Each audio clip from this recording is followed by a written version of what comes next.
ഒരു ചതുരശ്ര കിലോമീറ്ററിൽ ശരാശരി 2 ആളുകൾ മാത്രം ജീവിക്കുന്ന രാജ്യം.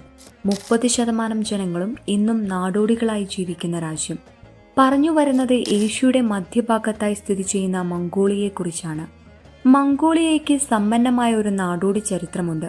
13-ാം നൂറ്റാണ്ടിൽ ചിതറിക്കിടന്ന മംഗോൾ ഗോത്രങ്ങളെ ഒരുമിപ്പിച്ച് ചെങ്കിസ് ഖാൻ ലോകത്തിലെ ഏറ്റവും വലിയ സാമ്രാജ്യങ്ങളിലൊന്ന് സ്ഥാപിച്ചു. പിന്നീട് ചൈനീസ് ഭരണത്തിന് കീഴിലായ മംഗോളിയ 1921 സോവിയറ്റ് യൂണിയന്റെ സഹായത്തോടെ സ്വാതന്ത്ര്യം നേടുകയും പിന്നീട് ഒരു സോഷ്യലിസ്റ്റ് റിപ്പബ്ലിക്കായി മാറുകയും ചെയ്തു. മംഗോളിയ റഷ്യയുമായി വടക്കും ചൈനയുമായി തെക്ക് കിഴക്ക് പടിഞ്ഞാറ് ഭാഗങ്ങളിലും അതിർത്തി പങ്കിടുന്നു. മംഗോളിയയുടെ 90% പുൽമേടുകളോ മരുഭൂമികളോ ആണ്. 1% മാത്രമാണ് കൃഷിക്ക് അനുയോജ്യമായ ഭൂമി. അതിനാൽ തന്നെ ഭൂരിഭാഗം ജനങ്ങളും ഇന്നും കന്നുകാലി വളർത്തലിനെ ആശ്രയിച്ചാണ് ഇവിടെ ജീവിക്കുന്നത്. മംഗോളിയയിൽ ഭൂരിഭാഗം ജനങ്ങളും ടിബറ്റൻ ബുദ്ധമതം പിന്തുടരുന്നു. 40% ആളുകളും യാതൊരു മതത്തിലും വിശ്വസിക്കാത്ത രാജ്യം കൂടിയാണ് മംഗോളിയ.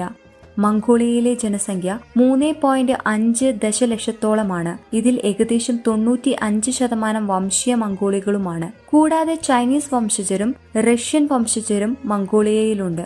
മംഗോളിയൻ ആണ് ഔദ്യോഗിക ഭാഷ. റഷ്യനും ഇംഗ്ലീഷുമാണ് മറ്റു ഭാഷകൾ. ഉയർന്ന സാക്ഷരതാ നിരക്കാണ് ഇവിടുത്തെ മറ്റൊരു പ്രത്യേകത. 99% മംഗോളിയയിലെ സാക്ഷരതാ നിരക്ക്. മംഗോളിയയുടെ രാഷ്ട്രത്തലവൻ പ്രസിഡന്റാണ്. ടോഗ്രോക്ക് ആണ് മംഗോളിയയുടെ കറൻസി. ഉലാൻ ബത്താർ ആണ് തലസ്ഥാന നഗരം. മംഗോളിയയിലെ വീടുകൾ വൃത്താകൃതിയിലുള്ളതും മരം കൊണ്ടുള്ള ഫ്രെയിമും തോൽ അല്ലെങ്കിൽ കട്ടിയുള്ള തുണി കൊണ്ടുള്ള മേൽക്കൂരയുമുള്ള ഒരുതരം കൂടാരമാണ്. ഗർ എന്നാണ് അവരിതിനെ വിളിക്കുന്നത്. നാടോടികളായ മംഗോളിയൻ ജനതയ്ക്ക് എളുപ്പത്തിൽ പൊളിച്ചു മാറ്റാനും മറ്റൊരു സ്ഥലത്തേക്ക് കൊണ്ടുപോകാനും സാധിക്കുന്ന വിധത്തിലാണ് ഇതിന്റെ രൂപകൽപ്പന.